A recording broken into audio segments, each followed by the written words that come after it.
Hello guys, क्या हाल चाल। बढ़िया एकदम। तो मैं मेहुल शर्मा आपका स्वागत करता हूं आपके अपने YouTube channel chemistry with Mehul में। तो आज हम शुरू करने वाले हैं चैप्टर नंबर 2, एसिड्स, बेसिस और सॉल्ट्स के इंपॉर्टेंट पीवाईक्यूज क्वेश्चन।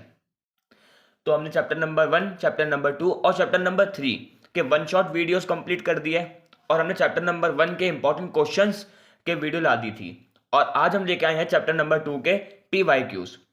ठीक है, तो चलिए बिना किसी देरी के हम शुरू करते हैं हम अपनी आज की वीडियो। तो इस वीडियो के अंदर आपको 1 मार्क्स, 2 मार्क्स, 3 मार्क्स और 5 मार्क्स, इन चारों तरीके के आपको चारों जो आपके क्वेश्चन आते हैं पेपर के अंदर चारों मार्क्स के, यानी कि 1 मार्क्स, 2 मार्क्स, 3 मार्क्स और 5 मार्क्स के जो क्वेश्चन आते हैं उसके आपको यहाँ पे क्वेश्चंस कंप्लीट में गिवन है। करीब करीब यहाँ पे 15-20 क्वेश्चन होंगे। ठीक है, तो आज हम वो सारे इसी वीडियो के अंदर कंप्लीट करने वाले हैं। ठीक है। हाँ, ये तो नहीं कहूंगा कि एकदम से एकदम जो प्रॉपर यही क्वेश्चन उठ करके आ जाएंगे, नहीं, मैं ऐसा नहीं कह सकता। पर हाँ, इंपॉर्टेंट इसलिए है क्योंकि इससे आपको काफी सारे जो डाउट्स हैं इस चैप्टर से रिलेटेड वो आपको खत्म हो जाएंगे। ठीक है, और हो सकता है कि कुछ क्वेश्चंस सेम ऐसे नहीं, पर कुछ ऐसे टॉपिक से कुछ ऐसे तरीके से रिलेटेड कुछ ऐसा क्वेश्चन आ जाए तो आपको दिमाग के अंदर अचानक से क्या स्ट्राइक कर जाएगा कि हाँ, ये तो क्वेश्चन मैंने पढ़ा था, तो इसमें कुछ इस तरह का कॉन्सेप्ट यूज होने वाला है। ठीक है, कई क्वेश्चन है जो कि कई बार इसमें रिपीट हुए हैं पेपर के अंदर, कई क्वेश्चन है जिनके आने की संभावना बहुत ज्यादा है। ठीक है, तो हर तरीके के मैं पॉइंट ऑफ व्यू लेकर के ये क्वेश्चन लेकर के आया हूं। ठीक है, तो चलिए पहला क्वेश्चन देख के चलते हैं। पहला क्वेश्चन क्या कह रहा है, right the chemical equation for the reaction of zinc metal on sodium hydroxide. पहली बात, केमिस्ट्री का टॉपिक है, ये केमिस्ट्री का चैप्टर है, तो केमिकल रिएक्शंस तो आपको पता होनी चाहिए। केमिकल रिएक्शंस अगर आपको नहीं आती हैं तो आप केमिस्ट्री नहीं कर पाएंगे। ठीक है, क्योंकि केमिस्ट्री थ्योरी के ऊपर बेस नहीं होती, केमिस्ट्री बेस होती है केमिकल रिएक्शन के ऊपर भी। जैसे फिजिक्स जो है वो सिर्फ थ्योरी के ऊपर बेस नहीं होती, वो बेस होती है आपको कितने अच्छे तरीके न्यूमेरिकल्स आते हैं, आप कितने अच्छे तरीके से फॉर्मूले को याद रख सकते हैं। ऐसे केमिस्ट्री है। केमिस्ट्री के अंदर से आपको थ्योरी याद करने से नहीं होता, आपको chemical equations, chemical reactions, chemical फॉर्मूले, ये सारी चीज आपको याद होनी चाहिए। ठीक है, तो चलिए पहले हमसे कह रहा है कि हमने जिंक मेटल लिया जिसकी रिएक्शन हमने कहा दी सोडियम हाइड्रोक्साइड से। अब पहली बात, सोडियम हाइड्रोक्साइड क्या होता है? तो सोडियम हाइड्रोक्साइड होता है NaOH। हमने NaOH की रिएक्शन किससे करा दी? जिंक मेटल से। तो क्या बनेगा? क्या बनेगा? देखिए, NaOH का एक बेस है, बेस की रिएक्शन जब हम एक मेटल से कराएंगे तो क्या बनता है? एक सॉल्ट बनता है। और यहां पे जो सॉल्ट होगा वो क्या होगा? जहां पे सॉल्ट बन रहा है वो होगा सोडियम जिंकेट। क्या होगा? सोडियम जिंकेट, यानी कि Na2ZnO2। Na2ZnO2 का क्या बोलते हैं हम? सोडियम जिंकेट बोलते हैं, सोडियम जिंकेट। ठीक है, और यहां से हाइड्रोजन गैस बाहर निकल जाएगी, यहां से हाइड्रोजन गैस बाहर निकल जाएगी। तो सोडियम हाइड्रोक्साइड की रिएक्शन जब हमने जिंक मेटल से कराई तो हमें क्या मिल जाएगा? सोडियम जिंकेट मिल जाएगा और हाइड्रोजन गैस यहां से रिलीज हो जाएगी। ठीक है, आई होप कि आपको पहला क्वेश्चन समझ आया होगा। चलते हैं अगले क्वेश्चन के लिए। अगला क्वेश्चन देखिए क्या कह रहा है, 3 acidic solution ABC have pH 0, 3 and 5। तीन सॉल्यूशन है ABC, जो तीनों के जो pH हैं वह 0, 3 और 5। तो हमसे क्या कह रहा है, which solution has highest concentration of H positive ion. यानी कि अब आपके पास तीन सॉल्यूशंस हैं, तीन सॉल्यूशन आपको गिवन है ABC, और जो तीनों का आपको pH है वो भी आपको गिवन है 0, 3 और 5। हमसे कह रहा है पहले पार्ट में कि इन तीनों में से, ये तीन आपके पास सॉल्यूशन है जिनके pH आपको गिवन है, इन तीनों में से किसके पास ज्यादा H पॉजिटिव आयंस होंगे, किसके पास H पॉजिटिव आयंस की कंसंट्रेशन ज्यादा होगी। तो पहली बात, H पॉजिटिव आयन की कंसंट्रेशन किसके पास ज्यादा होती है? एक चीज याद रखिएगा, H positive ion is equals to acidic medium, H positive ion is equals to acidic medium. ठीक है, तो हम यहां पे बोल सकते हैं कि जो H पॉजिटिव आयन है वो इनवर्सली प्रोपोर्शनल होते हैं pH के। H positive ion is inversely proportional to pH, यानी कि अगर H पॉजिटिव आयन बढ़ रहे हैं, H पॉजिटिव आयन बढ़ रहे हैं तो pH घटेगा, और pH बढ़ रहा है तो H पॉजिटिव आयन घटेंगे। यानी कि अगर हम एसिडिक मीडियम की तरफ जा रहे हैं, अगर सॉल्यूशन आपका एसिडिक होता जा रहा है तो पीएच आपका कम होता चला जाएगा, और वहीं अगर आपका जो सॉल्यूशन है वो बेसिक होता जा रहा है तो आपका पीएच बढ़ जाएगा। ठीक है, तो हमसे कह रहा है कि कौन से सॉल्यूशन के पास ज्यादा H पॉजिटिव आयन होंगे, तो ज्यादा H पॉजिटिव आयन किसके पास होंगे, H पॉजिटिव आयन जिसके पास ज्यादा होंगे उसका पीएच कम होगा। तो सबसे कम पीएच किसका है, 0 का, यानी कि हम यहां पे बोल सकते हैं solution A has highest H positive ion. ये बोलना गलत नहीं होगा। ठीक है, अब देखिए बी पार्ट कह रहा है किसके पास लोएस्ट कंसंट्रेशन H पॉजिटिव होगी, किसके पास लोएस्ट कंसंट्रेशन होगी H पॉजिटिव आयन की। तो H पॉजिटिव आयन कम हो रहा है, यानी कि हम किसकी तरफ जा रहे हैं, एसिड से बेस की तरफ। तो यानी कि बेस की तरफ जाते जा रहे हैं तो पीएच बढ़ता रहेगा, और पीएच बढ़ रहा है, सबसे ज्यादा पीएच किसका है, सॉल्यूशन सी का।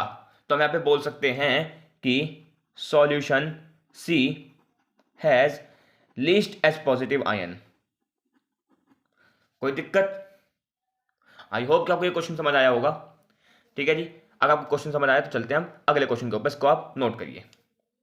तो अब देखिए अगला क्वेश्चन क्या कह रहा है, what effect does an increase in concentration of H positive ion in a solution have on pH of the solution. यानी कि जैसे जैसे हमने किसी सॉल्यूशन का H पॉजिटिव आयन की कंसंट्रेशन बढ़ा दी, हमने किसी सॉल्यूशन में H पॉजिटिव आयन की कंसंट्रेशन बढ़ा दी, तो उसके पीएच पे क्या असर पड़ेगा।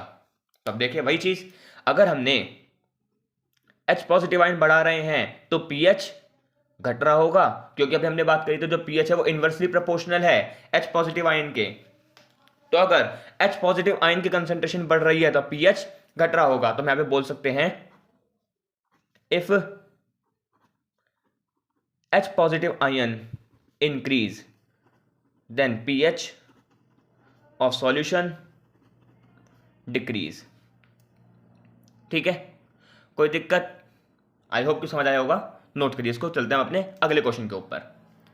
तो अगला क्वेश्चन देखिए क्या कर रहा है, what are all factory indicators. तो ये एक इंपॉर्टेंट इंडिकेटर है। इंडिकेटर की हमने बात करी थी, इंडिकेटर 3 टाइप के होते हैं, नेचुरल इंडिकेटर, सिंथेटिक इंडिकेटर, और एक लास्ट आता है ऑल फैक्ट्री इंडिकेटर, जिसमें नेचुरल जो आपको नेचर से मिलते हैं, टर्मरिक होता है, ठीक है, या फिर चाइना रोज होता है। ठीक है, जो सिंथेटिक इंडिकेटर है वो जो मैन मेड होते हैं, जैसे फिनोफ्थलीन हो गया या फिर लिटमस पेपर हो गया, यह होता है सिंथेटिक इंडिकेटर में। ऑल फैक्ट्री इंडिकेटर्स क्या होते हैं, ऐसे इंडिकेटर्स जो कि एसिड और बेसिक मीडियम में अपनी स्मेल को चेंज कर लेते हैं, यानी कि अपनी स्मेल्स की मदद से बताते हैं कि जो सामने जो सॉल्यूशन है वो एसिडिक है या फिर बेसिक है। ठीक है, तो ऑल फैक्ट्री इंडिकेटर्स क्या होंगे, ऐसे इंडिकेटर्स जो कि स्मेल को चेंज कर दें, जिससे हमें पता चले कि सामने जो सॉल्यूशन है वो एसिडिक है या फिर बेसिक है। ठीक है, तो इसका आंसर क्या होगा ये देखिए। तो देखिए इसका आंसर है the indicator which changes it's smell in acidic या फिर बेसिक मीडियम। ठीक है, ऐसे इंडिकेटर जो कि एसिडिक या फिर बेसिक मीडियम में अपनी स्मेल को चेंज कर देते हैं, इस टाइप के सॉल्यूशन को, इस टाइप के इंडिकेटर को हम बोलते हैं ऑल फैक्ट्री इंडिकेटर। एग्जाम्पल की बात करें, सबसे अच्छा एक जो एग्जाम्पल है ऑल फैक्ट्री इंडिकेटर का वो आता है अनियन। अनियन के अलावा कोई है, बिल्कुल वनीला एसेंस होता है, वो भी आपका एक ऑल फैक्ट्री इंडिकेटर, काफी अच्छा ऑल फैक्ट्री इंडिकेटर है। ठीक है, तो यह होता है आपका ऑल फैक्ट्री इंडिकेटर जो कि स्मेल की वजह से हमें बताते हैं कि सामने वाला जो सॉल्यूशन है वो एसिडिक है या फिर बेसिक है। ठीक है, नोट करिए इसको। आई होप कि आपको क्वेश्चन समझ आया होगा। चलते हैं अगले क्वेश्चन के लिए। अगला क्वेश्चन देखिए, काफी अच्छा क्वेश्चन है वाला। हमसे कह रहा है why does 1 molar HCl solution have high concentration of H positive ion than 1 mole of CH3COOH। यानी कि हमसे कह रहा है हमने 1 मोलर HCl सॉल्यूशन लिया और 1 मोलर एसिटिक एसिड लिया।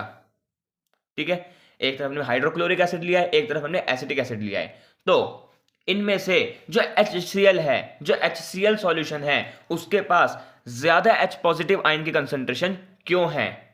क्योंकि एसिड तो दोनों है, आपके पास HCl भी एक एसिड है और CH3COOH भी एक एसिड है, पर इसमें HCl जो सॉल्यूशन है, जो HCl एसिड है, उसके पास H पॉजिटिव आयंस ज्यादा क्यों है एज कंपेयर टू CH3COOH। ठीक है, तो इसके पीछे का देखिए रीजन समझते हैं हम पहले। तो देखिए इसके पीछे का रीजन हम पहले समझते हैं। आप ये जानते हैं कि हमने एक बीकर लिया, एक्वा सॉल्यूशन है इसके अंदर, यानी कि पानी डाल रखा हमने इसके अंदर, और जैसे ही हमने इसमें HCl डाला, तो जो HCl है वो H पॉजिटिव में और Cl नेगेटिव में टूट जाता है। यही होता है, आयंस के अंदर टूट जाता है। ऐसे ही हमने पानी लिया जिसके अंदर हमने NaOH डाला, तो जो NaOH है वो भी आयंस में टूट जाएगा, Na पॉजिटिव आयन और OH नेगेटिव आयन में टूट जाएगा। यही होगा, बिल्कुल। तो ये क्या हो रहे हैं, जो HCl है वो पूरा का पूरा डिसोशिएट हो रहा है। HCl जो एसिड है वो पानी के अंदर 100% डिसोशिएट हो रहा है, 100% डिसोशिएट हो रहा है, यानी कि जो HCl है वो H पॉजिटिव आयन में टूट रहा है और Cl नेगेटिव आयन में टूट रहा है। तो ये 100% डिसोशिएट हो रहा है, ठीक है। वहीं पे अगर हम बात करते हैं CH3COOH की, हमने बीकर लिया जिसके अंदर हमने पानी डाल रहा है और इसके हमने डाल दिया एसिटिक एसिड। जैसे हमने इसमें एसिटिक एसिड डाला तो ये क्या होगा, ये देखिए ये CH3COO नेगेटिव में टूटेगा।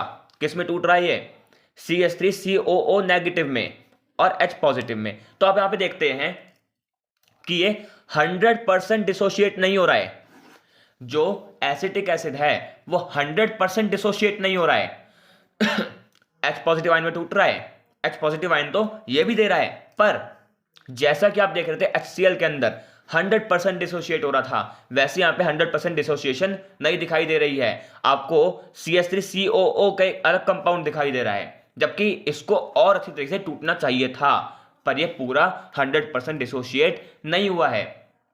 इसीलिए HCl के पास ज्यादा H पॉजिटिव आयंस होते हैं एज कंपेयर टू CH3COOH। तो इसके हिसाब से हम क्या बोल सकते हैं, जो HCl है वो स्ट्रॉन्ग एसिड है और वहीं पे जो CH3COOH है वो एक वीक एसिड है।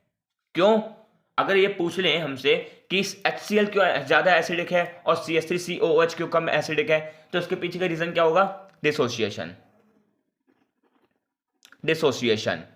यानी कि जो HCl है वो 100% डिसोशिएट हो रहा है, वहीं पे जो CH3COOH है वो 100% डिसोशिएट नहीं हो रहा है। आप यहां पे करके दिखा सकते हैं, ठीक है।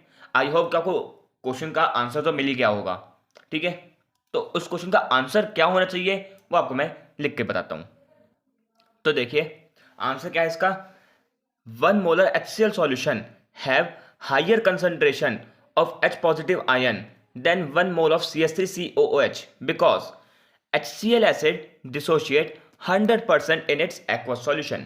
या फिर आप इसमें क्या लिख सकते हैं, इसमें आप ये लिख सकते हैं कि 1 mole HCl solution have higher concentration of H positive ion than 1 mole of CH3COOH because the dissociation power of HCl acid, is higher than acetic acid। ठीक है, लिख लिया आपने, दोबारा बोलूं तो देखिए दोबारा समझिए, दोबारा सुनिएगा। The dissociation power of HCl acid is higher than acetic acid. That's why the H positive ion higher in HCl acid। ठीक है, कोई दिक्कत? आई होप कि आपको क्वेश्चन समझ आया होगा। बढ़ते हैं अपने अगले क्वेश्चन के ऊपर, इसको नोट करिए। तो देखिए अगला क्वेश्चन क्या कह रहा है, how will you test for the gas which is liberate when HCl react with an active metal। हमने HCl की रिएक्शन किसी भी एक एक्टिव मेटल से करा दी तो एक गैस बाहर निकलेगी। उस गैस का हम कैसे पता लगाएंगे कि पर्टिकुलर कौन सी गैस है? तो पहले आपको रिएक्शन पता होनी चाहिए। तो रिएक्शन की बात करते हैं हम। चलिए हमने HCl एसिड ले लिया, ठीक है। अब हमसे कह रहा है हमने कोई भी एक्टिव मेटल ले लिया, कोई भी एक्टिव मेटल। चलिए हमने सोडियम ले लिया, सोडियम एक मेटल है, ठीक है। हमने HCl की रिएक्शन किससे करा दी, सोडियम से। तो क्या बना देगा वो, NaCl बना देगा, ठीक है, और यहां से H2 गैस बाहर निकल जाएगी। तो ये तो हमने थ्योरेटिकल पढ़ लिया कि हाइड्रोजन गैस यहां से बाहर निकलेगी, पर अब हम इसको प्रैक्टिकल कैसे करके देखेंगे, क्योंकि जब गैस बाहर निकलेगी हम उसको देख के तो पहचान नहीं पाएंगे कि भैया हाँ ये देखो हाइड्रोजन गैस की ये धुआं है, नहीं देखो ये तो ऑक्सीजन गैस का धुआं है, ऐसा तो नहीं पहचान पाते, है ना जी। तो हम कैसे पता लगा पाएंगे कि जो गैस बाहर निकल रही है वो हाइड्रोजन ही है। तो हाइड्रोजन गैस की प्रॉपर्टी होती है, शायद तक आपने पढ़ी भी होगी।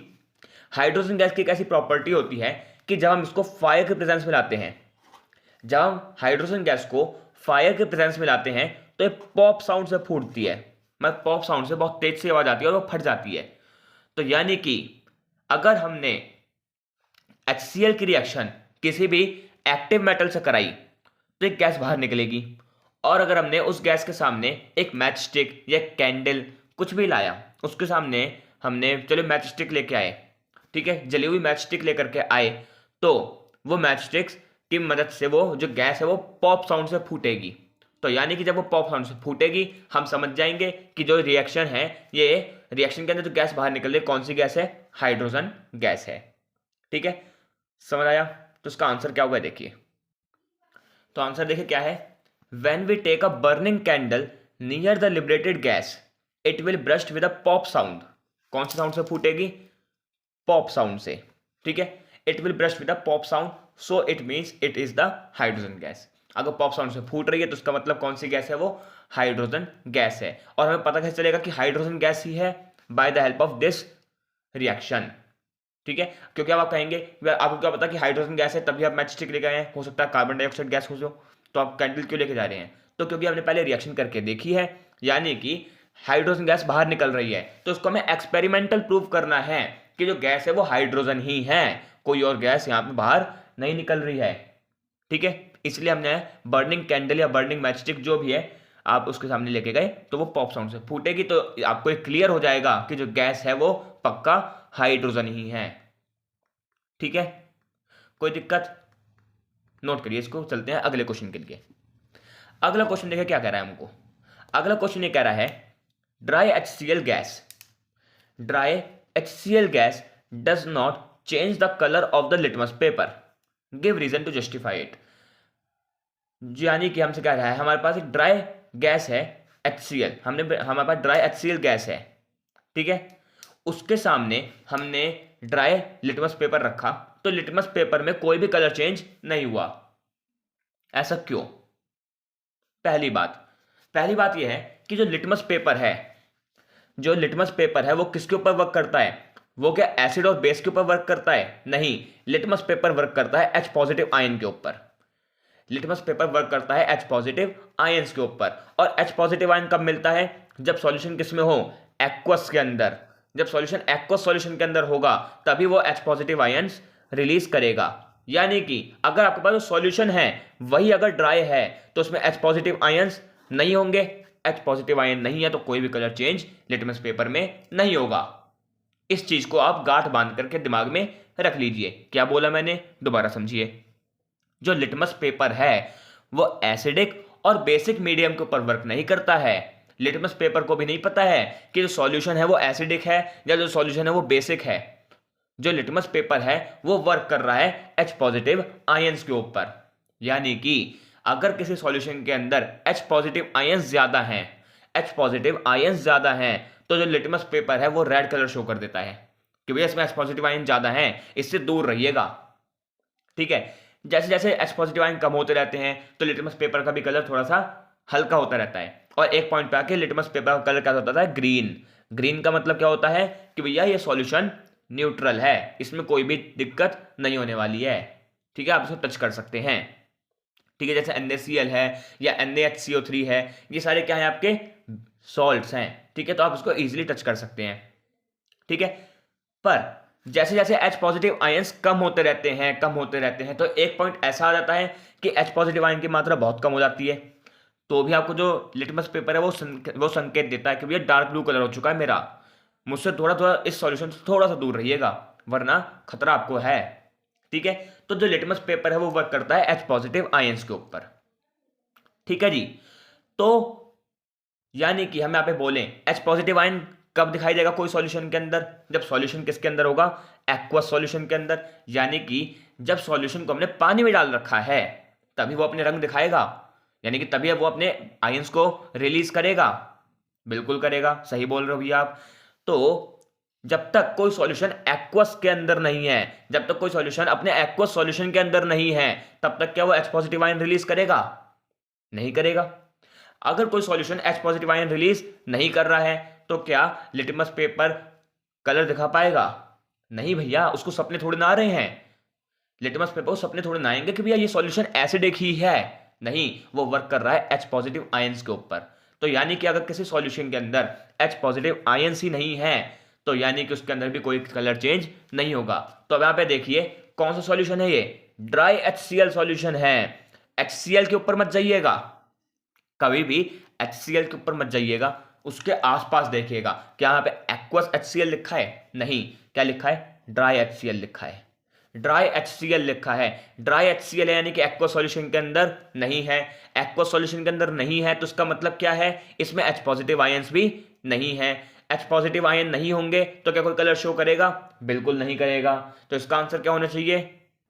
तो आंसर देखिए इसका, as dry HCl gas does not contain any H positive ions. क्यों नहीं है H पॉजिटिव आयन? आपको समझ आ गया, क्योंकि ये एक्वस सॉल्यूशन के अंदर नहीं है, इसके पास कोई H पॉजिटिव आयन नहीं है। So that's why dry litmus paper does not show any change in colour. ठीक है, कोई दिक्कत? आई होप को समझ आया होगा क्वेश्चन, इसको नोट करिए। चलते हैं अपने अगले क्वेश्चन के लिए। अगला क्वेश्चन देखिए क्या कह रहा है। A compound which is prepared from gypsum. एक कंपाउंड है जो कि किससे बन रहा है? जिप्सम से बन रहा है। अब जिप्सम क्या होता है? जिप्सम होता है आपका CaSO4.2H2O।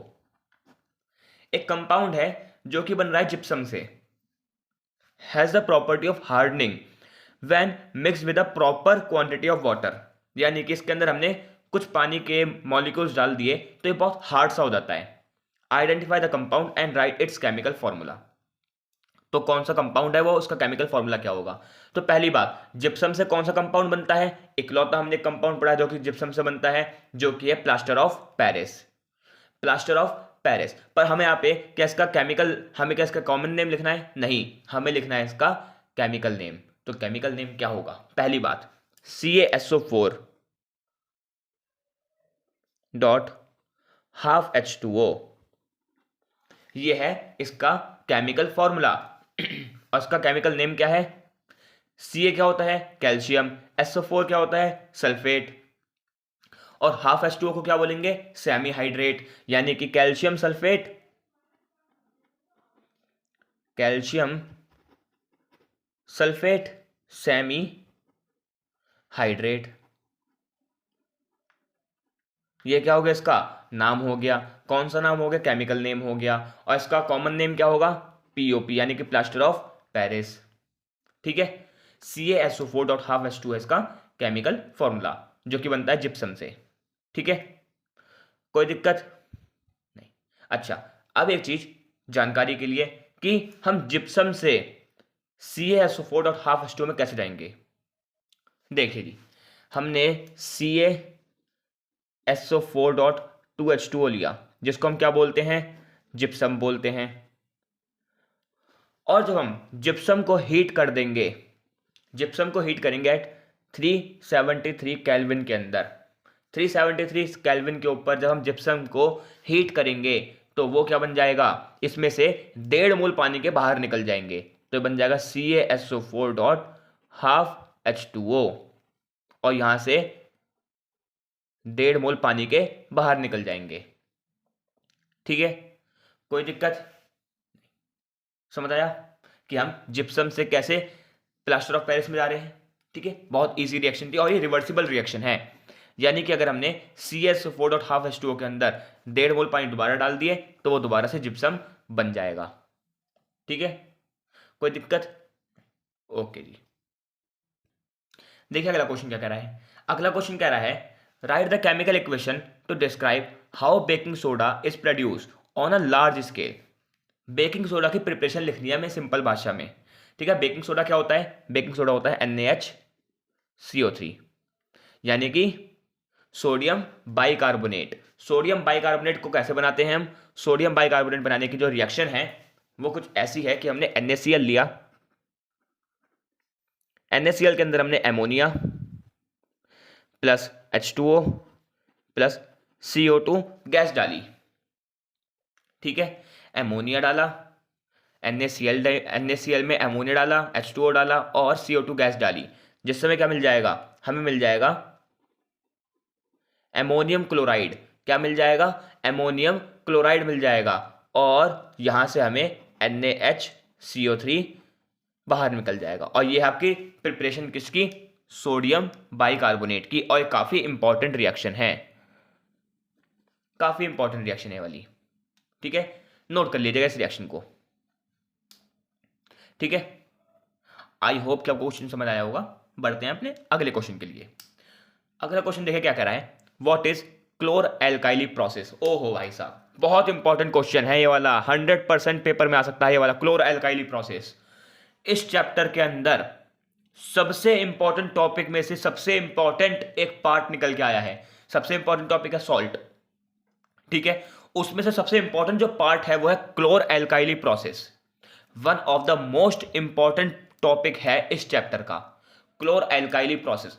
हर साल इसमें से क्वेश्चन बनाए, हर साल लगभग हम बोलें कि मैक्सिमम से मैक्सिमम जो क्वेश्चन बनते हैं एसिड बेस्ड सॉल्ट में से, अगर 10 क्वेश्चन बन रहे हैं एसिड बेस्ड सॉल्ट में से, तो उसमें से एक क्वेश्चन तो पक्का निकलता है क्लोर एल्काइली प्रोसेस का। ठीक है, तो ये इस टॉपिक को आप बिल्कुल भी अंडररेटेड टॉपिक तो बिल्कुल समझ ही नहीं सकते हैं। ये बिल्कुल अंडररेटेड टॉपिक नहीं है ये वाला, one of the most important topic है क्लोर एल्काइली प्रोसेस। ठीक है, तो अब देखिए क्लोर एल्काइली प्रोसेस होता क्या है। पहले कुछ समझते हैं कि क्लोर एल्काइली प्रोसेस है क्या, उसके बाद डेफिनेशन लिखेंगे इसकी। तो पहले समझे कि क्लोर एल्काइली प्रोसेस क्या है।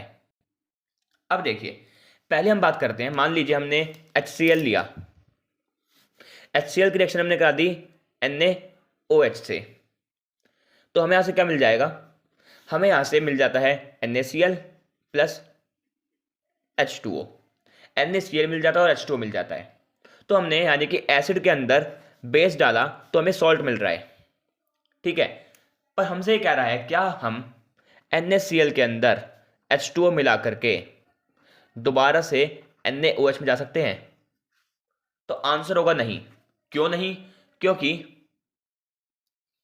जब भी आप NaCl के अंदर पानी मिलाएंगे तो वह Na पॉजिटिव में और Cl नेगेटिव में टूट जाता है। इन मतलब हम बात करें कि अपने नेचुरल जो क्लाइमेट है उसके अंदर ये जो है किसमें टूट जाता है? पानी के अंदर, ये माफ करिए आयंस के अंदर टूट जाता है। पर क्या कोई ऐसी कंडीशन है जिसके अंदर NaCl और पानी को मिला के हम दोबारा से NaOH बना सकते हैं? तो आंसर है हाँ, वो होती है एक एक्सट्रीम कंडीशन। एक्सट्रीम कंडीशन, और एक्सट्रीम कंडीशन आती नहीं है, एक्सट्रीम कंडीशन आती नहीं है यानी कि किसी क्लाइमेट के कारण नहीं आती है। एक्सट्रीम कंडीशन हमें बनानी पड़ती है। किसी भी एलिमेंट को दूसरे एलिमेंट के लिए बनाने के लिए जो एक्सट्रीम कंडीशन में बनते हैं उसके लिए हमें एक्सट्रीम कंडीशन खुद बनानी पड़ती है। ठीक है, अब वो एक्सट्रीम कंडीशन कैसे बनाएंगे हम? वो बनाते हैं by the help of chlor alkali process. अब ये क्लोर एल्काइली प्रोसेस है क्या? देखिए, क्लोर एल्काइली प्रोसेस के लिए हमने एक बीकर लिया, यहां पे इसमें एक होल, ऊपर एक होल, ऐसे यहां पे एक और होल है और एक होल यहां पे भी है। ठीक है, थोड़ा सा टेढ़ा मेढ़ा बनाया, उसमें कोई दिक्कत नहीं। ठीक है, यहां पे हमने क्या लगा दी? मेम्ब्रेन लगा दी है, यानी छन्नी टाइप हमने यहाँ पे सॉल्यूशन लगा, छन्नी लगा दी है। हमने यहाँ पे एक इलेक्ट्रोड एनोड लिया, यहाँ पे एक कैथोड लिया। इन दोनों को हमने जोड़ दिया किससे? बैटरी से। और इसके अंदर क्या है? पानी। क्या है ये? पानी है। अब क्या होगा देखिए, इसके अंदर जैसे ही हमने इधर से क्या डाला? Brine solution. अब पहले बार ब्राइन क्या होता है? ब्राइन होता है NaCl का एक्वा सॉल्यूशन। ब्राइन क्या होता है? NaCl का एक्वा सॉल्यूशन, यानी कि पानी के अंदर अगर आपने नमक घोल दिया तो क्या बन जाएगा? वो ब्राइन वाटर बन जाएगा। क्या बन जाएगा? Brine water. ठीक है, अब आपने जैसे ही ब्राइन डाला किसके अंदर, इस बीकर के अंदर, तो इसके अंदर आपको क्या दिख रही है, इलेक्ट्रिसिटी प्रोड्यूस होएगी। अब जैसे ही NaCl के अंदर इलेक्ट्रिसिटी प्रोड्यूस हुई, जैसे ही NaCl के अंदर पानी की मदद से इलेक्ट्रिसिटी प्रोड्यूस हुई, अब इलेक्ट्रिसिटी कैसे प्रोड्यूस हो जाएगी। अब आप कहेंगे भैया सिंपल पानी के अंदर तो, डिस्टिल्ड वाटर के अंदर तो इलेक्ट्रिसिटी प्रोड्यूस होती ही नहीं है। पर भैया आप जो है एक चीज भूल गए हैं, H2O के अंदर मैंने क्या मिलाया है, NaCl, और NaCl पानी में जाके क्या हो जाएगा, Na पॉजिटिव और Cl नेगेटिव में टूट जाएगा ना, आयंस तो आ गए, इलेक्ट्रिसिटी प्रोड्यूस हो जाएगी, बिल्कुल कोई दिक्कत नहीं होगी भैया। ठीक है, अब देखें क्या होगा। हमने यहाँ पे NaCl लिया और H2O को मैं कुछ ऐसे नहीं लिख सकता, लिख सकता हूँ ऐसे, ठीक है जी, चलिए आपने बोला तो मैंने लिख दिया। अब देखिए यहां से एक क्लोरीन, यहां से एक हाइड्रोजन बाहर निकल जाएंगे, in the form of gases बाहर निकलेंगे। ठीक है, तो यहां से क्लोरीन गैस बाहर निकल गई, यहां से हाइड्रोजन गैस बाहर निकल गई, बचा क्या यहाँ पे, OH बचा, और वो OH आगे चिपक जाएगा यहाँ पे Na से, और क्या बना देगा वो, NaOH बना देगा, और इधर से HCl बाहर निकल जाएगा। तो यानी कि देखिए क्या होगा, यहां से क्लोरीन गैस गई, यहां से हाइड्रोजन गैस गई, और इधर से आपका NaOH बाहर आ गया। समझ आया, दोबारा समझिए एक बार। हमने यहां से ब्राइन सॉल्यूशन डाला इलेक्ट्रिसिटी के प्रोड्यूस में, तो क्या होगा, NaCl और H2O था, तो H2O में से देखिए यहाँ पे क्या हुआ, यहाँ से क्लोरीन गैस बाहर निकल गई NaCl की तरफ से, और पानी की तरफ से हाइड्रोजन गैस बाहर निकल गई। यहाँ पे बचता आपका पास OH, क्या बचता है आपके पास, यहाँ पे एक OH सॉल्यूशन बचता है, और यहाँ पे आपका Na पॉजिटिव बचता है। तो Na पॉजिटिव और OH नेगेटिव मिलकर क्या बना देगा, NaOH बना देगा, और यही तो आपको चाहिए था, और ये प्रोसेस है क्लोरएल्काइली प्रोसेस। ठीक है, समझ आया, बहुत बढ़िया। अब देखिए इसकी डेफिनेशन क्या होने वाली है। तो देखिए क्या हो रहा है यहाँ पे, ये कह रहा है हमसे, the process in which brine solution converted into sodium hydroxide in the presence of बिजली, यानी कि इन द प्रेजेंस ऑफ विद्युत, यानी कि in the presence of electricity. ठीक है, एक ऐसा प्रोसेस जिसके अंदर ब्राइन सॉल्यूशन को हम कन्वर्ट कर रहे हैं सोडियम हाइड्रोक्साइड के अंदर with the presence, in the presence of electricity. ठीक है, कोई दिक्कत नहीं। उसके बाद क्या कह रहा है, इसकी केमिकल रिएक्शन लिखनी है हमें। तो केमिकल रिएक्शन तो अभी हमने बात करी थी। केमिकल रिएक्शन क्या हो जाएगी इसकी, ये हो जाएगी, हमने NaCl के अंदर पानी मिलाया in the presence of electricity, इसको ही बोलते हैं एक्सट्रीम कंडीशन, इसको क्या बोल देते हैं हम, एक्सट्रीम कंडीशन। ठीक है, तो यहां से क्या निकल जाएगा हमारे पास, NaOH बच जाएगा, और यहां से HCl बाहर निकल जाएगा in the form of gas. ठीक है, कोई दिक्कत नहीं, बहुत बढ़िया, नोट करिए इसको। आप जो है एक काम और कर सकते हैं, आपने ये डेफिनेशन लिख दी, आपने हमारी डेफिनेशन लिख दी है। ठीक है, कि हमने ब्राइन सॉल्यूशन के अंदर इलेक्ट्रिसिटी प्रोड्यूस कराई, जिससे क्या बन गया, सोडियम हाइड्रोक्साइड बन गया। उसके बाद आपने ये वाली रिएक्शन लिख दी, NaCl plus H2O in the presence of electricity gives NaOH plus HCl। उसके बाद आप वो जो डायग्राम बनाया था हमने क्लोरएल्काइली प्रोसेस का, आप वो भी बना सकते हैं। ठीक है, कोई भी दिक्कत नहीं होगी। उल्टा जो एग्जामिनर होगा उसको ये पता चलेगा कि हाँ, बच्चे को जो कॉन्सेप्ट है वो बहुत अच्छे तरीके से आते हैं। ठीक है, तो हो सकता है कि जो एग्जामिनर्स होते हैं ना, वो डेफिनेशन नहीं देखते, या फिर इतनी बड़ी बड़ी आप एक एक पेज का जो आंसर लिखेंगे वो नहीं देखते हैं। वो बेसिकली ये देखते हैं बच्चे को कॉन्सेप्ट कितना आता है। तो अगर आपने वो डेफिनेशन लिखी, उस डेफिनेशन में मान लीजिए एक दो पॉइंट आपके गलत भी हो गए, पर आपने वो डायग्राम बना के आया और डायग्राम आपका एकदम 100% सही है, आपकी रिएक्शन 100% सही है, तो जो एग्जामिनर आपकी डेफिनेशन नहीं देखेगा, वो आपको डायग्राम देखेगा, ये रिएक्शन देखेगा, और आपको पूरे मार्क्स दे देगा। ये एक छोटा सा आपको मैं ट्रिक बता रहा हूँ किस तरीके से बोर्ड्स के अंदर आपको आंसर लिखने होंगे। ठीक है, बाकी तो एक वीडियो अलग से लेके आऊँगा मैं कि आप किस तरीके से एग्जाम के अंदर जो है अपने आंसर लिखेंगे। ठीक है, वरना कुछ छोटी छोटी चीज़ें हैं, छोटी छोटी मिस्टेक्स हैं जो बच्चे कर देते हैं कि आंसर बहुत बड़े बड़े लिख के आ जाते हैं, फिर कहते भी हमें मार्क्स नहीं मिले। तो मार्क्स आपको कभी बड़ा लिखने से नहीं मिलेंगे, मार्क्स आपको मिलेंगे कि आप कितना कॉन्सेप्ट के अंदर लिख रहे हैं। अब आपसे पूछा है कि भैया महाभारत में क्या हुआ था, अब आपने रामायण की पूरी कहानी लिख दी, पर आप कहेंगे भैया मुझसे महाभारत में 5 मार्क्स में पूछा गया था, मैं 10 पेज का आंसर लिख के आया हूं। पर भैया आप ये तो देखिए, पूछा महाभारत के बारे में था, लिखा आपने रामायण के बारे में है। अब चाहे 10 पेज लिखे, चाहे 100 पेज लिखे, चाहे पूरी किताब लिख दें, क्या कोई फर्क पड़ेगा? नहीं, यही चीज़ है। ठीक है, तो इस छोटी छोटी मिस्टेक के जो करते हैं बच्चे, उस चीज़ के ऊपर आप ध्यान दीजिएगा। ठीक है, कॉन्सेप्ट देखिएगा कि कॉन्सेप्ट कौन से कॉन्सेप्ट से क्वेश्चन आया है। साइंस के अंदर बहुत ही दिक्कत आती है इस चीज़ के लिए। बच्चों से क्वेश्चन पूछा जाता है कि बच्चों से क्वेश्चन पूछा जाता है मेटल एंड नॉन मेटल का, वो आंसर लिखा जाता है कार्बन कंपाउंड का। तो इस तरीके कुछ कुछ डाउट्स आ जाते हैं बच्चों के अंदर, तो इस चीज़ का आप ध्यान रखिएगा। इसलिए आपको मैं इंपॉर्टेंट क्वेश्चन लेके आ रहा हूँ और आपको एक एक क्वेश्चन बता रहा हूँ, समझा रहा हूँ किस तरीके से आपको आंसर उसके लिखने होंगे। ठीक है, आई होप कि समझ आया होगा। तो चलिए अब चलते हैं अपने अगले क्वेश्चन के ऊपर। तो देखिए अगला क्वेश्चन क्या कह रहा है। अगला क्वेश्चन कह रहा है give suitable reason give suitable reason to justify the following statement.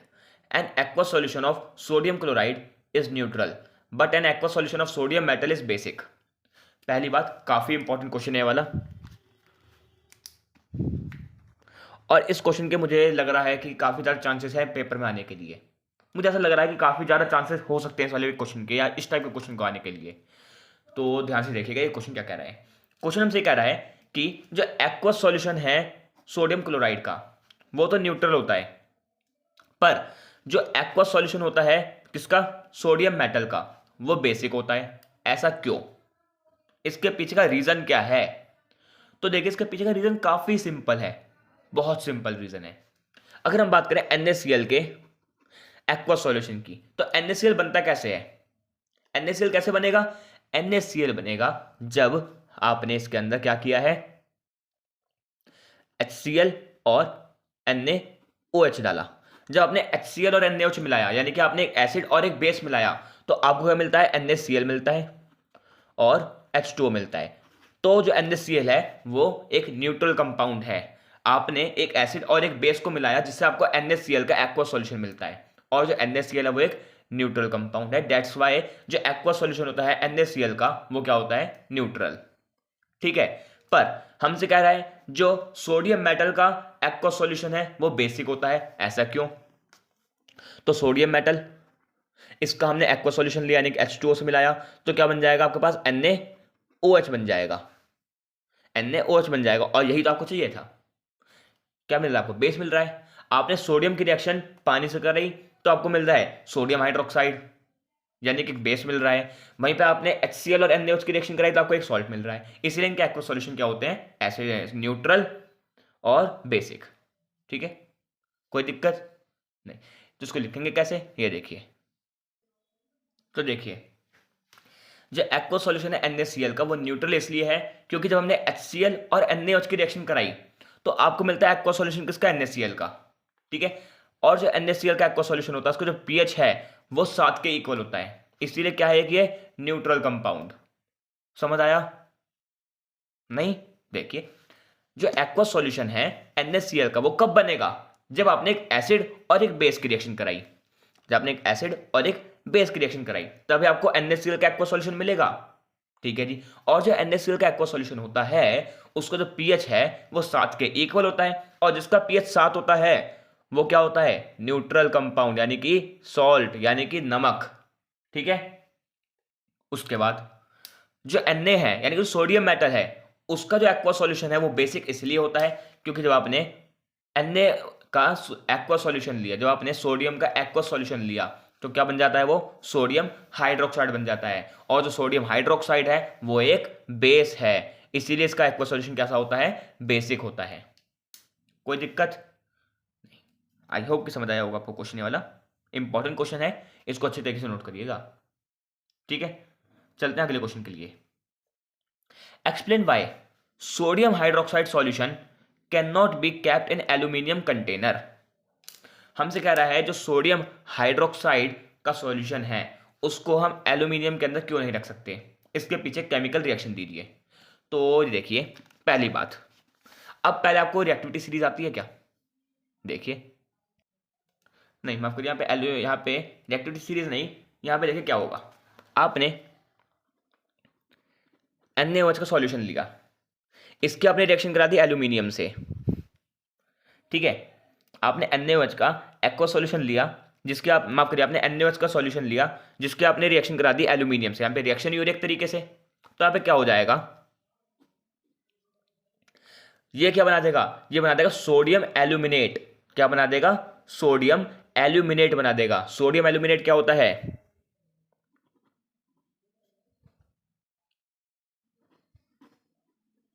Sodium aluminate बना देगा, ठीक है। और यहां से हाइड्रोजन गैस बाहर निकल जाएगी। तो यहां पे क्या हो रहा है, ये एक जब हमने NaOH की सॉल्यूशन NaOH की रिएक्शन हमने मेटल से कराई तो क्या बना रहा है, एक सॉल्ट बना देगा, और जो आपका सॉल्यूशन है वो आपका खराब हो जाएगा। सॉल्यूशन आपका खराब हो गया तो जो NaOH सॉल्यूशन है क्या उसका कोई अब काम रहने वाला है, नहीं रहेगा उसका कोई काम, ठीक है। इसीलिए हम सोडियम हाइड्रोक्साइड सॉल्यूशन को कभी भी एल्यूमिनियम कंटेनर में नहीं रखते हैं। क्यों, क्योंकि वो क्या बना देगा, सोडियम एल्यूमिनेट बना देगा, ठीक है। ऐसे हम जिंक कंटेनर में भी नहीं रख सकते हैं। क्यों नहीं रख सकते हैं जिंक कंटेनर में, बताइएगा। इसका आंसर आप कमेंट बॉक्स में दीजिएगा कि हम NaOH सॉल्यूशन को जिंक कंटेनर में क्यों नहीं रख सकते हैं। दोबारा सुनिए कि हम NaOH सॉल्यूशन को जिंक कंटेनर में क्यों नहीं रख सकते हैं, इसके पीछे का रीजन मुझे कमेंट बॉक्स में दीजिएगा, ठीक है। इसको नोट करिए, चलते हैं अपने अगले क्वेश्चन के लिए। अगला क्वेश्चन देखिए क्या कह रहा है, और ये काफी बार बोर्ड्स के अंदर पूछा गया है तो इंपॉर्टेंट बन जाता है। कई बार पूछा गया बोर्ड्स के अंदर तो इंपॉर्टेंट तो अपने आप बन जाता है। तो देखिए क्या कह रहा है, a compound X of sodium is commonly use for making crispy pakora, ठीक है। It is also use for curing acidity in stomach solution. अब यहां पर आपकी दिमाग की बत्ती जल्दी चाहिए। दिमाग की बत्ती क्या जलेगी कि भैया किस में यूज हो रहा है, एसिडिटी में यूज हो रहा है। एसिडिटी यानी कि एसिडिटी को कम करने के लिए, एसिडिटी को क्योर करने के लिए यूज हो रहा है, यानी कि एज अ एंटासिड यूज हो रहा है।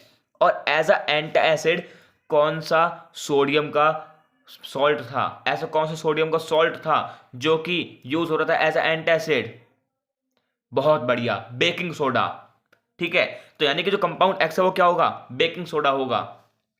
तो जो H है, जो माफ करिए जो X है वो क्या है, बेकिंग सोडा। पर यहां बेकिंग सोडा से मार्क्स मिलेंगे, बिल्कुल नहीं मिलेगा। क्या लिखना पड़ेगा आपको, यानी कि सोडियम बाइकार्बोनेट, सोडियम बाइकार्बोनेट। उसके साथ साथ यहां पे लिख दीजिएगा NaHCO3। उसके बाद कह रहे हैं इसकी प्रिपरेशन कैसे करते हैं, तो इसकी प्रिपरेशन तो जस्ट अभी हमने थोड़ी देर पहले देखी थी, जब हमने NaCl के अंदर एमोनिया, पानी और कार्बन डाइऑक्साइड गैस मिलाई तो आपको मिल जाता है यहां पे NaHCO3 प्लस एमोनियम क्लोराइड। और ये आपकी रिएक्शन किसकी, NaHCO3 की। और ये आपका क्वेश्चन था, कई बार बोर्ड्स के अंदर पूछा गया है। इसको कभी कभी लेंथी कर देते हैं कि अब जो आपका ये आपका जो कंपाउंड X बना है उसने आपको हीट कर दिया। अब आपने NaHCO3 को हीट कर दिया तो एक कंपाउंड Y बनेगा। वो Y कंपाउंड क्या होगा, अब पहली बात आपको पता होनी चाहिए कि जब आपने NaHCO3 को हीट किया, यानी कि सोडियम बाइकार्बोनेट को हीट किया, तो बना देगा वो सोडियम कार्बोनेट और हाइड्रोजन गैस बाहर निकल जाएगी, ठीक है। उसके बाद कहेगा कि जो आपका कंपाउंड Y बना है उसके अंदर आपने कुछ मोल्स पानी के डाल दिए तो आपका एक कंपाउंड बन जाएगा जो कि यूज होता है कपड़ों को धोने के लिए। तो यानी कि Na2CO3 के अंदर हम कुछ मोल पानी के डाल जो कपड़े धोने में यूज होता है, यानी कि बन जाएगा washing soda plus 10H2O gives Na2CO3.10H2O। तो कंपाउंड X, Y, Z तीनों के नाम बताइए। तो तीनों के नाम आपको यहाँ पे पता चल चुके हैं, सोडियम बाइकार्बोनेट, सोडियम कार्बोनेट और सोडियम कार्बोनेट डेकाहाइड्रेट। तो इस तरीके के क्वेश्चन की लेंथ को बढ़ा देते हैं। ये कई बार 3 मार्क्स में पूछा जाता है, कभी कभी 5 मार्क्स में पूछा जाता है। तो इस तरीके के क्वेश्चन की जो लेंथ है वो चेंज होती रहती है इस वाले क्वेश्चन के अंदर, ठीक है। आई होप को समझ आया होगा आपको, ठीक है। नोट करिए इसको, चलते हैं अपने अगले क्वेश्चन के लिए। मेरे ख्याल से वो लास्ट क्वेश्चन, जी हाँ, अब ये लास्ट क्वेश्चन है हमारा, और लास्ट क्वेश्चन है गिव रीजन के लिए। काफी इंपॉर्टेंट क्वेश्चन है वाला, ठीक है। तो देखिए क्वेश्चन क्या कह रहा है, पहला पार्ट देखिए क्या कह रहा है, why does aqueous solution of acid conduct electricity. यानी कि जो एसिड का एक्वस सॉल्यूशन होता है वो इलेक्ट्रिसिटी कंडक्ट क्यों कर सकता है, क्योंकि एक्वस सॉल्यूशन के अंदर जो एसिड है वो आयंस में टूट जाता है, और पानी है वो तभी बिजली कंडक्ट करेगा जब उसके अंदर क्या मौजूद हो, आयंस, ठीक है। तो पहले पार्ट का आंसर क्या होगा, तो एक्वा सॉल्यूशन के अंदर जो पानी है, माफ के जो एसिड है, वो आयंस में ब्रेक डाउन हो जाता है, इसीलिए वो इलेक्ट्रिसिटी कंडक्ट कर सकता है। ठीक है, अगला क्वेश्चन देखिए क्या कह रहा है। How does the concentration of H3O positive ion changes when the solution of acid is diluted. यानी कि आपके पास एक एसिड था, H3O पॉजिटिव छोड़ दीजिए, सिंपल कह रहा है आपके पास एक एसिड था, आपने उसको डाइल्यूट कर दिया। क्या कर दिया आपने? डाइल्यूट कर दिया। पहली बात, डाइल्यूट और कंसंट्रेटेड का मतलब क्या होता है? देखिए, डाइल्यूट का मतलब क्या होता है? एक ऐसा एसिड सॉल्यूशन जिसमें पानी की मात्रा आपने ज्यादा कर दी है, पानी की मात्रा ज्यादा हो गई है। और कंसंट्रेटेड का मतलब क्या होता है? जिसमें पानी की मात्रा काफी कम है, यानी कि उसमें, इस डाइल्यूट में मतलब क्या होता है कि एसिड कम है और पानी ज्यादा है। इसमें क्या मतलब क्या होता है? पानी कम है और एसिड ज्यादा है। तो स्ट्रॉन्ग कौन सा होगा? ऑब्वियसली कंसंट्रेटेड होगा स्ट्रॉन्ग। ठीक है, तो हमसे कह रहा है कि हमने H3O यानी कि आपके पास कोई एसिड सॉल्यूशन था जिसके अंदर जिसको आपने क्या कर दिया है? डाइल्यूट कर दिया है। तो उसके किसमें, व्हेन, हाउ डज, हाँ, तो H पॉजिटिव आयन में क्या चेंज आएगा? आपको एक एसिड था, उसको आपने डाइल्यूट कर दिया, तो उसके H पॉजिटिव आयन में क्या चेंज आएगा? तो पहली बात, यानी कि अब आपने एसिड को डाइल्यूट किया है,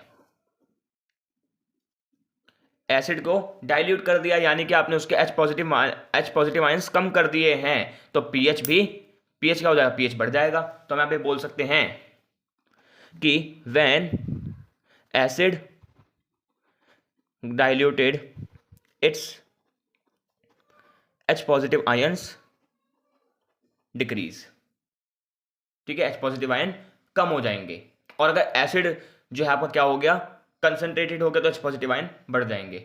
अगले वाले में यही कह रहा है कि किसके पास ज्यादा पीएच होगा? कंसंट्रेटेड और डाइल्यूट HCl एसिड।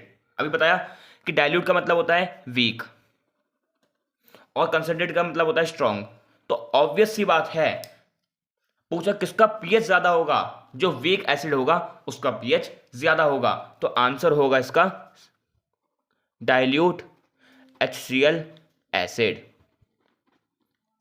और ये था आपका कॉन्सेप्ट। आई होप कि आपको ये कॉन्सेप्ट इजीली समझ आया होगा।